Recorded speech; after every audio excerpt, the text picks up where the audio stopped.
Can you just tell my story all the time? Because I'm actually a horrible storyteller. And you just recapped all of that. I was like, wow, yes. Like, yeah, I love that you guys really, really hear people and like understand people in a way that is just, I don't know that I've ever experienced that before. That was really cool. And yes, to everything that you said. Thank you. Beautiful. Sometimes this job is awesome. And a few days ago, Whit and I got to do a super cool thing. We got to coach a woman named Skye, who's an amazing singer who was a worship pastor for Life Church. She's an opera singer, she's a Christian singer, and she's got an eye for fashion and a social media following that she's trying to turn into something powerful. And we got to speak with her coach to client. She agreed to let Whit and I coach her on this mission that she's got in place. And so we got to hear about the journey that she's been on, about some of the roadblocks that she's hit with being diagnosed with lupus, being in a car accident, and how that's affected her body and her ability to use the instrument of a vocalist, right? Her actual body to be able to sing. And then we got to talk to her about some of the dreams that she had going forward, which really lit me up because they're dreams that I can see affecting my daughter in a positive way. Rather than taking my older generation view of social media as something that needs to be corrected or that kind of needs to be managed or guarded, she's saying, what if social media could be something positive? And she wants to create this space where especially young girls could go be inspired and live in a safe place when they go onto social media and not be sort of trapped in this compare and despair and the struggle with their personal identity, but actually be fed and inspired in this area. And I'm like, Skye, this is just brilliant. However, Skye's got some fear because as much success as she's had and as many big outcomes that she's had in her life that you can kind of look at and say, wow, things are really going well for her. She still has the same story that all of us do. That when she looks back at that evidence and she tries to take it forward into the future, she says, maybe I just got lucky. I don't think I can do it again. I'm not actually equipped to take this next step. And so what I want to offer you is an opportunity to be a fly on the wall for some coaching, to come look at Skye work through some of this stuff and really put yourself into her shoes and be able to take this as an opportunity to sort of hear feedback, to hear thinking, to see where beliefs come into play on some very relatable topics that while she's telling her story and how they apply to her story, you're gonna find they apply to yours as well. Anyone who's got big aspirations and has a voice inside that says you're probably not gonna succeed, this is the coaching you're going to want to see. Skye is really being vulnerable and laying it out for you in this next little 20 minutes of coaching. And so I'm going to go ahead and kick this over to her, get this started off. And we're going to start off by letting Skye give us a little bit of the backstory of who she is. Take it away, Skye. I went to school for music at Manhattan School of Music in New York City. I thought I was going to be an opera singer my entire life. And then I got saved and God called me to be a worship pastor. So I was doing that at Life Church and I ended up getting in a really bad car accident. And so it caused a ton of injuries. I broke my back. I had splenic bleeding. I had a torn rotator cuff and then fractured the opposite collarbone. And so as a vocalist, it's like you have all of these accessory breathing muscles that you use. And so like, basically I'm singing in a new body and like your entire body is your instrument as a singer. And so, or a worship pastor. So I ended up going back and getting my master's degree as kind of a form of recovery, I guess. But at the same time, God also opened those doors. And so I'm kind of having a quarter life crisis. Quarter life. Yeah. So, I'm like, okay. And I love social media and I love being able to connect with people on there and being able to pastor people on there and just talk to people from across the globe. Really, I think it's such an incredible tool. And even, sharing the gospel, just all of the things. I love social media. I know there's a lot of bad stuff on there too, but the positive stuff. So I am passionate about that too. But I'm like, if I were to pursue social media, like what is my niche per se? You know what I mean? Is it, I guess, worship leading or just singing in general, or vocal coaching, or is it health and wellness? Because I also have lupus. And so this back stuff, it causes a lot of like autoimmune flare-ups. And so I have to be like very on top of my game with like having celery juice every day and not having gluten and not having dairy and all of these things. Give us a little more insight into what you would want your day-to-day life to look like. Like taking out, let's just put all the decisions on the side, on the back burner. Yeah. And right now you're just like, this is what would be amazing, Jake and Whit. What would that look like? Having a workout, being able to eat whole, healthy, organic foods. I would probably wake up at around 5:30 or 6 every morning, have quiet time, have like a really nice morning routine, but have like the time to do that and not feel rushed. Definitely not have a 9 to 5. If I ever did work for a church again, it would probably be like, can I zoom into some meetings? Can I like just flexible schedule? I love creating content for social media. So being able to do that a lot of the day, definitely being able to be outside a lot. I live in Florida, so I love the beach. I just love, being out on the boat, at the beach, all of these things. Being able to spend time with family, not being burned out, and being able to be creative, being able to collaborate with other people and connect with other people on a daily basis. Definitely being able to sing and still do that to some capacity. Perfect. So we have some values that are important to you: God, your health, freedom, yes, social media, creativity. This is all really good information to know about yourself, which I'm sure you're very self-aware. So I'm sure you already know that. Thank you. If all of these avenues that you're kind of indecisive about, or would be successful, you would be making the money that you want to make and living the life that you want to live with freedom and flexibility, which one gets you the most excited? I think being able to create an online community that feels like an online family and feels safe and feels inspiring, and people feel welcome there. You know what I mean? And I don't even know what that looks like. Sure. Yeah. Why does that get you excited? An online community that feels safe?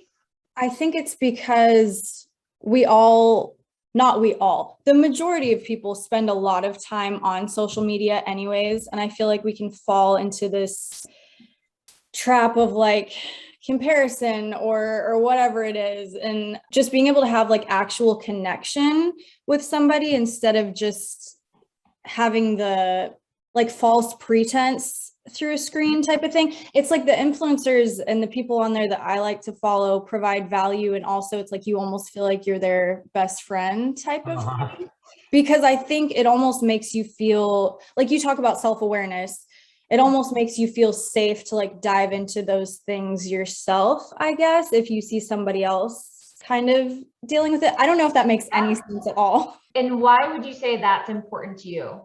That is a great question. I feel like because it's so valuable to me. And so it's like, I want to be able to give that to other people too. And I feel like that's just something that's always been kind of part of my DNA, but being able to harness it and do it well. And it's like being a worship pastor and being able to pour into your team, like that's cool. And they're right there, but being able to do that virtually for a lot more people, I think is really cool. I think that is something to definitely dig a little deeper into though, of like, why. What's been the impact of you? So it sounds like you have some influencers that have been able to kind of guide you and open that door for you, where you're able to now do it for other people. What impact has it had on your life receiving that? Seeing somebody else realize their God-given talents and just like walking in that, it's very inspiring. And it's like, I don't have to be exactly like that person, but it's like, what about me did God make special that that I can go out and contribute to other people. I guess it's more about like a contribution type of thing, because like I have lupus. And so it's like, if I follow somebody that has that and they're like, okay, like I do this and this and this to help heal and get better. And it's like, oh, that's awesome. Like if that person can heal, like, so can I, and like, I can try these things too, or whatever it may be. And just having that community, even if it is with people from around the globe, it's like, you still have that connection. Mm-hmm. Yeah. By being able to follow other people who are going through the same struggle as you are and learning from their journey. Were there any things in your life that you specifically were able to do that you maybe you wouldn't have done if you didn't have that support or that influence? I don't know that I couldn't have done certain things, but I think it definitely was a catalyst for certain things, for sure. What's an example? Going to a conservatory in New York City, where like I'm from a little small podunk town in Florida, and I'm like, oh, like I can go and do that. And before all of the crazy health stuff, it's like that was very successful. Or I'm out of bed today, which is awesome. And usually like with a lupus flare up, it's like it's impossible to even get out of bed. Or even, being a worship pastor, I didn't get saved till I was 19. And so I was like, what business do I have ever working in a church? You know what I mean? How did you answer that question? Who am I to be singing at Life Church? Just having your identity in Christ and being like, oh yeah, like everything that the Bible says is true. Like I am washed clean, all of these things. And honestly, even getting my back broken and like having to be in this season of rest, it solidifies your identity even more, because it's like, who am I without my gifts? Who am I without all of this stuff? Even if it does get stripped away, I still have Jesus to offer. Like, even if everything else gets stripped away. What were you thinking to start recording this stuff on YouTube? When you just have like a burning, like you have to do something. I don't really know what it was. Like for a long time, I was recording pop songs, and I lived in Nashville for a hot minute and like did an album out there. And like, it was after I got saved, but it was just like all this empty music. And I think I realized that like, okay, it doesn't mean that secular music is empty. It can be very powerful and it's amazing. And I listen to it all the time still. But for me, I was like, okay, I need to get out of the way, because whenever, you sing the secular stuff, it's like, it's all about you, like you're performing, and it, worship, like it takes the light off of you and it shines it on him type of thing. And so I think I kind of just felt convicted of like, I was putting out all this other stuff, and here I was like calling myself a Christian, and I was a Christian, but everything I'm reading in the Bible, it was almost doing it like for me. And like with that, it was like, okay, I'm doing this just to worship you, but also like you gave me this gift and I want to do it well. I felt like there's a verse in Psalms where it's like, David led them with skillful hands and integrity and uprightness of heart and all of these things. And obviously like having integrity, having an uprightness of heart is like the most important thing, but also then it's like he led them skillfully. And I'm like, okay, I went to a music conservatory, like I learned all of these things to be able to do this well, and like I want to honor you. I hope that answers it. I'm sorry. I feel like there's so much. I am a storyteller. And so I look at someone's story and I want to understand the story. And I don't mean the story like the biography. I want to know the story that you're telling you that fuels, where you are. And so one thing I love already about your story is that you own unapologetically that you have a beautiful voice. And I love that. I love it. Because I think that because you do, I don't agree with you, but also oftentimes we're gifted with something and we try to play small and call it humility. I love that you don't have that. And so you are accepting your crown, to take like sort of a biblical analogy. Yeah. And then you are putting it at the feet of Jesus. You took it though. Like you're like, no, I pursued this. I took what he gave me and I developed it, and I developed the skill, and I owned that I have this skill. And then I was convicted as my skill grew to offer it to the Lord, to surrender it. to give it back. Yes. He gifted me in this way, and then I had this burning inside of me to give it back. And once I did that, I look at the actions that I took and the way that my life flowed, and I look back at all this and I'm like, wow, here I am singing at the Life Church. Here I am inspiring people on Instagram, all of these things. And so as I hear that story, I hear it coming again. So then here comes lupus, and here comes a car accident. But you already have this idea that I own what God gives me, and then I surrender it. And that same exact framework, that same exact mental framework that led you to the Life Church is now burning in you again. That you're like, I want to take what he gave me, which is an incredible framework that you take on with something like a car accident and lupus. And I'm sure there's work that went into that, and we're just meeting you where you are here today. But I'm going to take that burning that's inside of me, and I'm looking for, how can I offer to people who are already on social media, who are seeking connection on social media, how can I offer them the kind of authentic connection and the environment that allows them to feel safe enough to be vulnerable and get this true inspiration that I received, that I can now pay forward for them to take on and move in whatever God has for them and their gifting and their purpose. Can you just tell my story all the time? Because I'm actually a horrible storyteller, and you just recapped all of that. I was like, wow. Oh, yes. Like, yeah, I love that you guys really, really hear people and like understand people in a way that is just, I don't know that I've ever experienced that before. That was really cool. And yes to everything that you said. Thank you. Beautiful. Beautiful. I appreciate you letting us in like that so that we could see that. Thank you so much. No, you're doing awesome. You're doing great.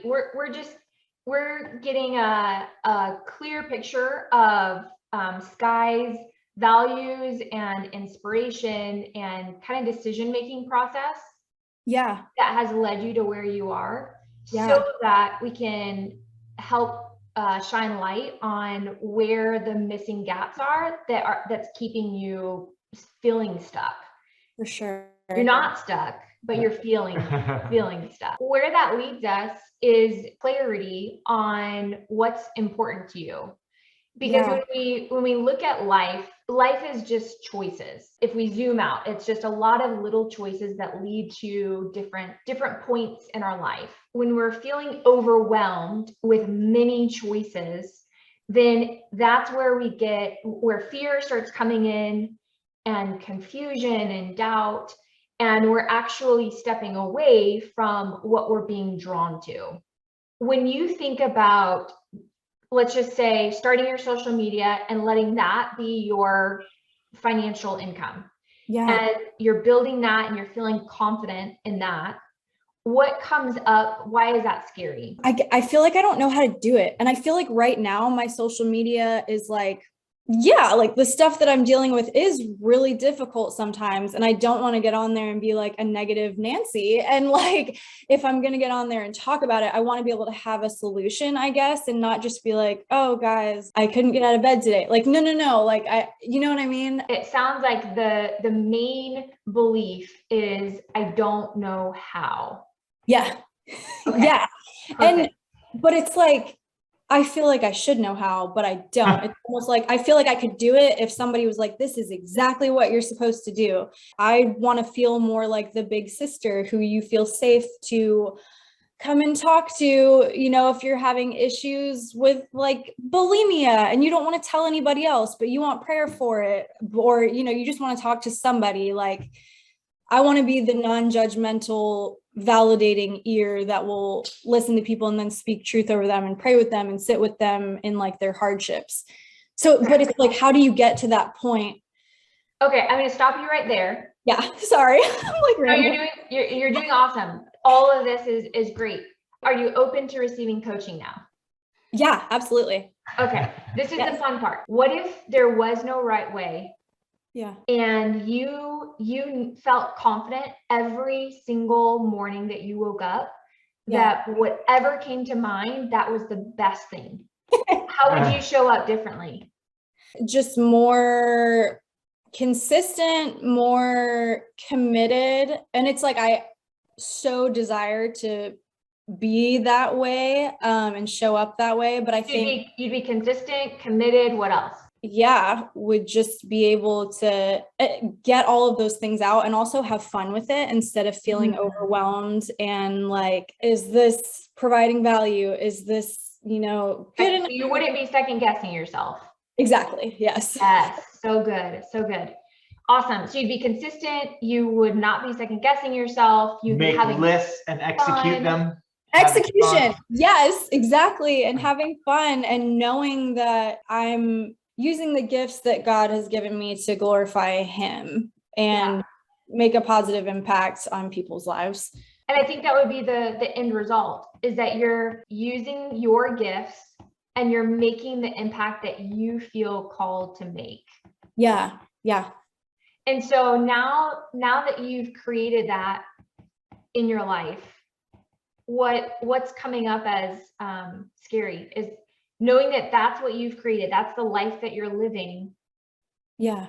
Is there anything lacking?